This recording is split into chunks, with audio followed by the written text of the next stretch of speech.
YouTube friends, live daily hang number. I think I wrote number 11, but I think it's actually number 12. Monday to Friday, every day we're hanging. I missed one already in 3 weeks, but otherwise we've been good. I will tell you, today we were doing yoga, which we built a nice structure, my wife and I think structure helps a lot of people right now.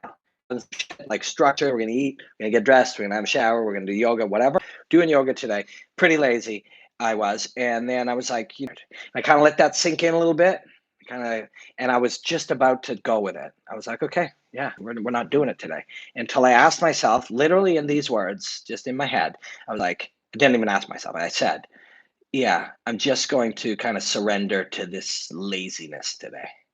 And once I said that, I was like, no fucking way. I cannot surrender to laziness. Now, at the same time, please understand, uh, perfection is not something we can expect from ourselves. Neither should we. And perfection is the enemy of creativity. It's the enemy of many good things. Perfection is not something we're going to achieve. But a little extra push, that one extra thing. Yesterday I wanted to stop at 7 kilometers. My wife pushed us to 8. Today I wasn't true. This is another fucking doozy. Yesterday, I think I had one of the best streams ever. Really, for me, nice flow, really interesting ideas about sort of art of war, and good question. Are you at all concerned with how people perceive you? I'm taking questions today. You at all concerned? We're going to answer that in a second. And with how people perceive you. So yeah, yesterday I felt really good. I was trying to blend ideas of the misdirection and mental manipulation of people with the blending in of the technical elements, using Michael Venom Page as an example, and Anderson Silva, some Conor McGregor, put it all in, blended it all into a stew, and it felt great. And then it wouldn't save, right? That wouldn't save. And it was, I did do 100 streams. That was one of my 5 favorite in that chunk. And I was sure it felt special. It just wouldn't save. Quadrax, it's like with paintings, rarely satisfied, so keep trying to improve. It's like with everything. Seeking to make that one thing perfect, you could spend weeks on it and throw it away angrily, or you could complete it today to the best that it can and do another one tomorrow. Stephen King ends up being a reference, but there's thousands of them. There's thousands of these guys who become prolific meaning they do it a lot, and they do it quite good, but they become prolific. They proliferate their work. They do it a ton, and then they get better and better and better. That is the job. That's how you get good at things. Skill development, constant improvement. So today I was Joe Rogan, who's mentor, he calls it listening to or succumbing to your inner bitch, meaning a little female dog that you give up and you just accept. Well, I wasn't doing that today. So here we are. We're chatting. I went on Periscope and I got some questions, and we're going to answer some questions. Again, I do think it's important, and it's totally cool to be tired or worn out or less motivated. And I think it's important to accept that. I think that's real. Pretending we got this, man, getting all revved up and fucking going for it. I think a lot of that is bullshit. It has to be real. You have to really be motivated. You have to really be focused. You have to really give a shit. And that is attained through work and continuing to learn and study yourself. And part of that process is going, yeah, fuck, I feel unmotivated today, and doing it anyways as best as you can. So we're going to take a few questions. Svetlevich started with a really good question, and it's a question for me, but I will try to phrase it and think about it in a way that might be relevant to people other than me, hopefully. Are you at all concerned with how people perceive you? The short answer is no, not so much. And that's important, I think, for us, because for a lot of things, wherever you're going to go, whatever you're going to do, whoever you're going to try to become, doesn't have a fuck of a lot to do with how other people see the world through the filters of their experience, right? Like and share the stream. Great to see you today, Rob. Thanks, Quadrax. Appreciate you. how what you're trying to become, what you're trying to achieve doesn't have any real relevance to how people perceive you. How people perceive you, excuse me, is a reflection on their experience, their belief systems, what they've been, if anything, they've been indoctrinated into, their fears and anxieties, their worries. That's how somebody perceives you. Which is also makes it easy when somebody calls you an idiot over Twitter. You don't have to get all wound up. It's normal to do that at some point because our society has built that in a way. But over time, you realize, wait a second, that guy's not insulting my hair. What the fuck does my hair have anything to do with him? He's reflecting his own fears, anxiety, some other it's something that's disturbing him or unsettling him in his own life. And the joke would be, well, your hair is unsettling me in my own life, but that doesn't make any sense. No normal human is unsettled by the hair of another man or woman, right? You just don't look at them. All right. So you start to see that the opinions of other people or the way people perceive you it's literally none of your business because it doesn't really have anything to do with you. Um, Let me give you a very simple example. Mr. Beast, hello. Let's say, so I make fight breakdowns. I make thousands of them, right? But let's say, and I'll use that as an example, but we'll try to make it for anything. You make cups. So I make fight breakdowns, and somebody says, that guy's work sucks. I fucking hate that guy. Now, one of two things are possible. They don't actually, they watched a normal person who hated something would have watched something, or an average thinker would have watched something 2 or 3 times and then decided they don't like it. And then they would never watch it again. But in the process of doing that, so you make cups, they saw one of your cups, they said, I don't like cups. I don't like that guy's cups. That guy's cups suck. And then they stop consuming your stuff. As a result, when they say, I hate that guy's work or I hate that guy's craftsmanship, they have no idea what your fucking craftsmanship is because they saw 3 or 4 things and decided not to pursue it anymore. You've made 1,400. So the three of that 1,400, they actually have no idea what the fuck you do. So their opinion of your craftsmanship is therefore not a real opinion. It's just nonsense. Or they actually do know what you do, and they actually have watched 1,300 of my breakdowns. So they actually have a real conception of what it is I do, or they've drank your coffee or used your craftsmanship many times. So they actually do know what you do. Well, then something crazy is going on because no normal person, no quite stable person would consume 1,300 cups of your coffee if it really did suck, or click on 1,300 of my videos if they really did hate them. So they do actually like them in some way. They just have some underlying unhappiness that will be reflected in their opinion of your coffee, right? That's logical. Like, that's just straight up, nothing else makes any sense. They never drank it, or they only drank it once and they don't know it. Therefore, in that time, your coffee has gotten progressively better for many years. They're judging 4 years ago their one opinion. They don't know anything. Or they drink it all the time, and then it can't be possible that they hate it because we live in a world of unlimited choice, right? So right there, you know immediately. Truth vendor, Robin, I have questions for you. Okay, give me one. I do have a few questions that I have gathered that we'll touch on. But I didn't see what happened with Ian. Quadrex is saying, sorry to hear that, Ian. Fair play for rebuilding. I believe Ian said something about an injury, but it was passing me by. If we get to see it again, we'll touch on it. But yeah, so people's opinions of you really don't matter. It is. My wife said this when she first met me, and it's a compliment I've gotten from a few people that are paying attention. And they're like, that one of my greater skills or superpowers is that I actually don't really give a fuck what people think of me.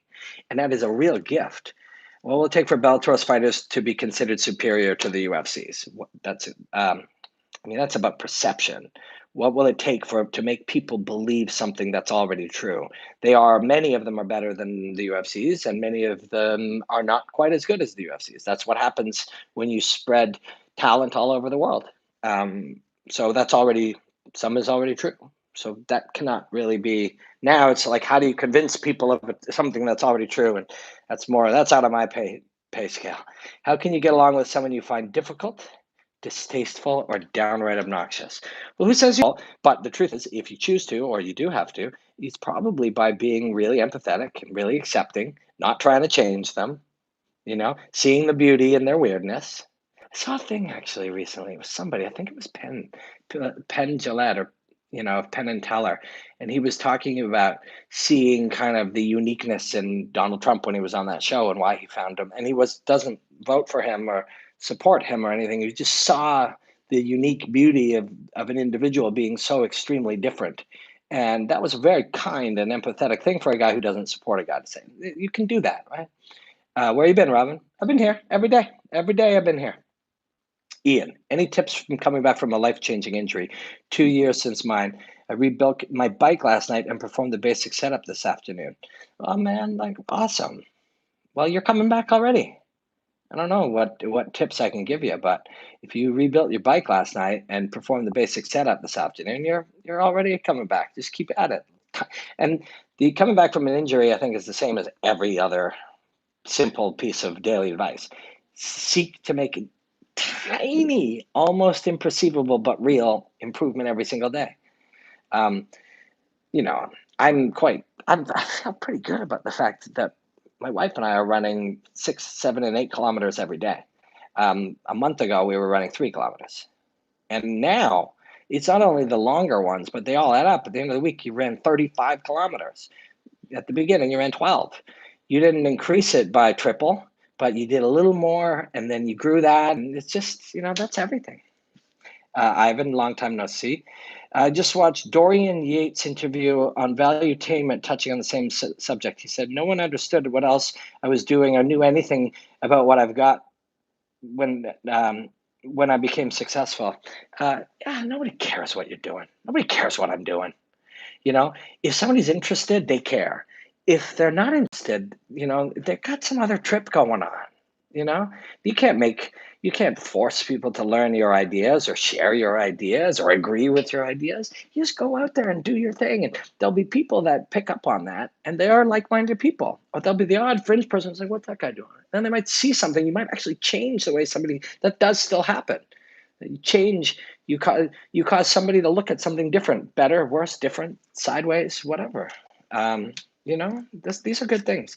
Um, so what else do we got here? So this was an interesting one today. The couples who played together stayed together. Agreed.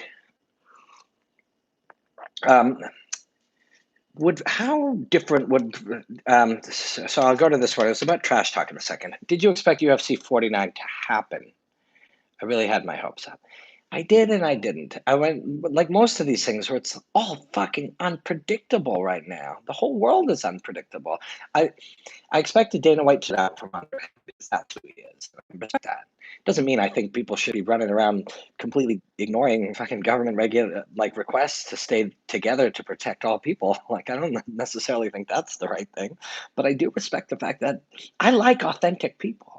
I like the best thing you can ever be is what you're meant to be and who you're meant to be. And that's not easy. It's fucking not easy to figure out what you are and allow it to become you over time. That's what that guy is.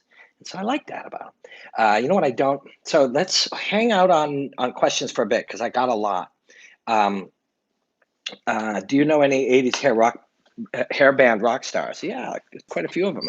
I opened for a few of them when I played in a band in the 90s and 2000s. There was something we were just about to let that happen to a certain degree. Why do people downplay Zhang Wei's split decision win of Joanna? I don't know why people do anything. I don't know why people do stuff. That's the biggest question in the world is why do people do things? And with that, if you answer that one, we got the answer to all things. But yeah, there's some Periscope earlier today, a lot of which / to most of which they know almost nothing about. If you go on Ever Been Mad or small amounts of that, whether or not somebody should have a fight island or this guy should get that title shot or this thing should happen that way or you know I'm a human, so there are bits and pieces, little bits of time in the middle of the night or like when you're exhausted where you may just sort of fart out different thoughts than your default process or way of thinking. That's what humans do. That's what we do. But I'm just not the guy who's going to be like, they shouldn't be fucking doing this island and or like they got to come through. It's the fucking media's fault. Like I'm just not that guy. Like I just don't care enough. My I found, and I have been at different times, we all have been, but I found life to be a lot easier when it's just like, okay, what's happening? Okay, UFC 249 is happening. Okay, well, what's the fight? Okay, I guess I better analyze that fight. That's what I do, I analyze fights. Um, okay, well, the fight's very different right now because of training, because of like last minute things, because of all these variables. Now I'll go down that road. That's my road. That's my trail. Somebody else, they shouldn't. Do you think they should do this? I don't know. Neither do you. People are the best, very like cut and dry ones I've been watching today. It's like people are like the fucking media killed this. It's like I didn't know. Fucking have nothing to do with it. I try not to, and I still end up in weird conflicts in life, just trying to stay with my own thing. And imagine if you fucking put your nose in everybody's business, how much conflicts you'd have in your life. Um, but people are freaking out over that. And it's like, you don't know any, and somebody will answer. Somebody will say, well, they shouldn't be doing this because COVID-19. And then some random just bleed 420 on fucking Instagram will say, they could have done it safely. It's like, you don't know anything about putting on events or fucking diseases and viruses. You don't know anything. What the fuck are you saying? Why are you guys arguing? But we do that as a society. We've been taught to do that. And but somebody said, "Do you think Khabib Tony will still fight Justin?" And somebody else said, "Do you think Khabib Tony will happen?" And somebody else said, "Do you think it'll be Justin versus Connor?" And one of the things I talked about earlier this week, I think, in recent growing ways and trends of thinking that could be harmful in the long run to the heavy. It's tough for me to be fending multiple thoughts at the same time because that's hard. But yeah, so people like Khabib Tony, Justin Connor, whatever, and that's when you realize, why are we having any of that conversation at all? It's always not logical, and I can tell you why we do it. A friend of mine who was involved in reporting of the news moments later was like, "What's next for these fighters?" And then he and another guy went, "Wow, this guy should fight this guy, and this guy, he deserves this because of this one." And it's like, are you guys out of your fucking minds? There's a global pandemic where somebody is on the same time trying to find just the right way to be able to orchestra these things with just grit and will and against, all types of extra challenges. And you think it's going to be like who you think deserves the It'll be like what guy could get on that plane to end up there at what time based on, and of the three available, which one has the most Instagram followers and Twitter followers and the largest following of an audience that cares and who will fight for the right amount. That's how it's always been. It's never been ever been like who this guy defeated this guy, but he should. It's always been, how do we make this thing in such a way that it is valuable for the audience, valuable for us. Sorry, that cut out. I was using Dominic Cruz as an example. I'm all for Dominic Cruz fighting for Henry Cejudo because I don't give a fuck about these made up rankings that are voted on by media members who never took a karate class in their life. They don't like, it's got nothing to do with any of that stuff. It's always had to do with who is the most popular guy who can fight the other one at the illogical price that we can tell a story about and we can put it together. It's always been that way. It doesn't matter who we think should deserve whatever and how that thing, this guy beat this guy, but this guy beat, always been irrelevant. The only reason we even have those conversations, this is something I touched on again the other day. We don't discuss things because they're important. We think they're important because we discuss them. Right? Do you follow the difference? We do not discuss rankings and who deserves what title shot and what's next for whoever because it's important. We just believe it's important because we can discuss it. Why do we discuss it? In the early days, the people who reported on fighting were not fighters or martial artists or had any expertise whatsoever in any of these areas. In the first few waves, they were primarily passionate fans, many to a large percentage of which came from being wrestling fans, WWF fans. And so what's next is at the root of pro wrestling. that guy, and if this guy beats this guy, and then we'll set up this at SummerSlam or whatever. And those guys started telling the narrative. And we still follow that narrative. It is 100% nonsensical. 100% nonsensical. We pretend that any of these conversations make sense. Why somebody who can report the news about a thing being canceled the next day is having a bizarre, or like hours later, is having a bizarre, nonsensical conversation speculating who deserves what fight and why it should be made? That's just ridiculous. It doesn't make any sense. And we do it because we've always done it. The only thing that matters are the moments when they fight. Twitter doesn't matter. Rankings don't matter. The belt doesn't matter. Titles don't matter. All of those things are mechanisms to create interest and talking points for people, to bring them there and have them be interested enough and create a conversation so that they can get to the important parts. The important parts are the fights, the contests, the moments. That's what it is.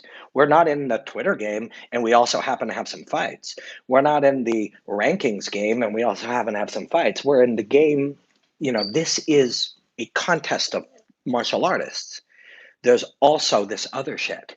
But because, for sure 19 out of 20 and maybe 97 out of 100 of the original root people who helped grow this thing, and they helped reach it to the mainstream, have no knowledge of fighting whatsoever. And years later, some of them 15 years later, still do not. Unless they heard somebody said, this guy's got a lot of volume, Southpaw versus Orthodox, whatever, repeating whatever things. That's why it looks like that. That's why we do that. Because it's being discussed by people who don't know the thing. Does this matter? Not really. It's just fighting, right? It's the entertainment business. But the same thing happens with news and the environment and fucking politics and all these things that are important. People who are discussing them don't know anything about them. And then they go on Fox and CNN and MSNBC and whatever, and they do it. And then they just debate it. Same thing. Does this guy belong here? And what if Bernie this and Trump that? And then they do that. And then we all model it. And we go on Twitter and we yell at each other, parroting shit said by people who actually don't know anything about what they're talking about. And here we are. We're all sitting inside our homes, are discussing a mythological fight island when we're fucking trapped with a virus keeping us here. We're fucked up, right? We're fucked up. That's okay. It's a good thing to what's really good if you're fucked up? Go, hey, Ray, we're fucked up. We're a little fucked up. How do we get here? What do we do about it? That's good. It's better than being fucked up and not knowing you're fucked up, right? It's true. So, how does this tie in? I'm very tired today. How does this tie into Fight Island? How does this tie into fucking title shots and Tony Ferguson and ESPN and Disney and fucking Endeavor and fucking leveraged loans and who gives a fuck? Is this important? And I'm not saying it isn't. Martial arts is fucking the most important thing to me. But we're talking about everything but the important part. The important part is two human beings doing battle and the chance to watch it, be inspired by it, and learn from it, have it inspire different thoughts and ideas and about understand growth and, all these things.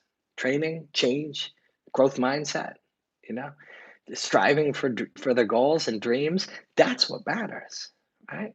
That's what fucking matters. Doesn't matter, all the shit we talk about. I do it sometimes. I open up some of these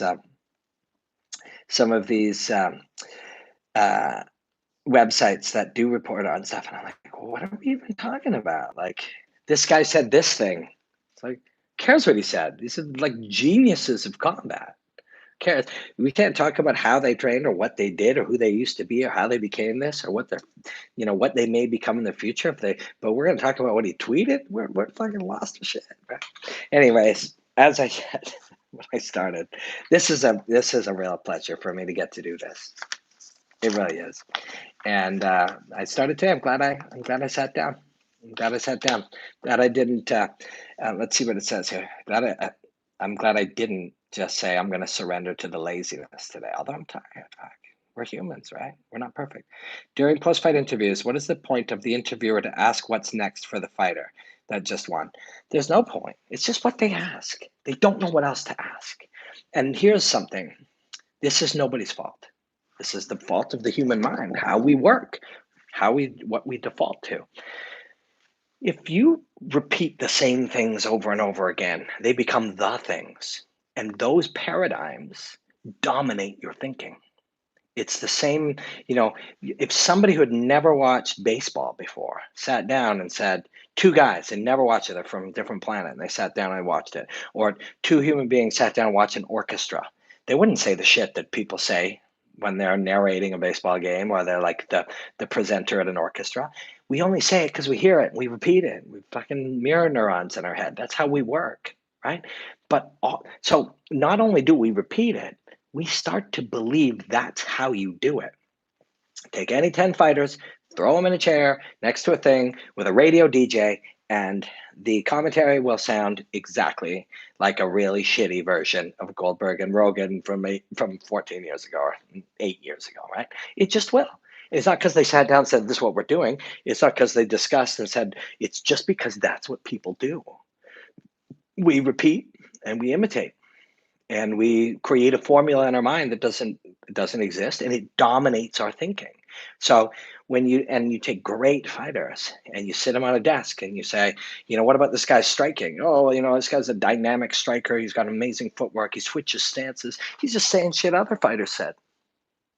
You take him in the gym and you sit down with him and you grab, a couple of sandwiches and you chat about, hey, so what were you working on? And it'll sound totally different.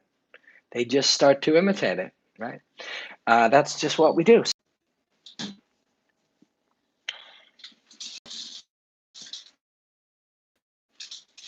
This is it's a good time for me to go and chill, and I'll take some pride in the fact that I sat down and did what I said I was going to do this week. I hope I brought you some kind of value.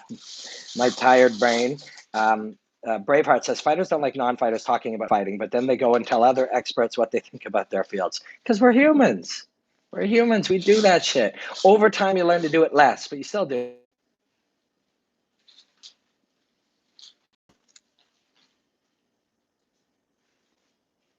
Okay, let's keep cutting out. So I'm going to say this last thing. Svetsovich says, how can you be a genuine commentator of anything and still be understandable for the general public? Where's the balance between the two? You work on it really fucking hard. You study language, you study the thing itself. You start to develop expertise to a point that you can make sense of it. If you ask me to describe this jacket, I'll say the same things as you. If you ask an expert in dyeing of material, where the history of denim and so forth, they'll do a better job. So you just fucking work super hard on it for a long time. How do people do freestyle rap? They work on it for a long time and develop the skill to do it. That's what you do. You fucking dedicate yourself, and 20 years later, hopefully you're good at something. I gotta go. Thanks for hanging with me, you guys. It was a real pleasure. And I think I'm gonna take a nap. And that's okay. Blackout.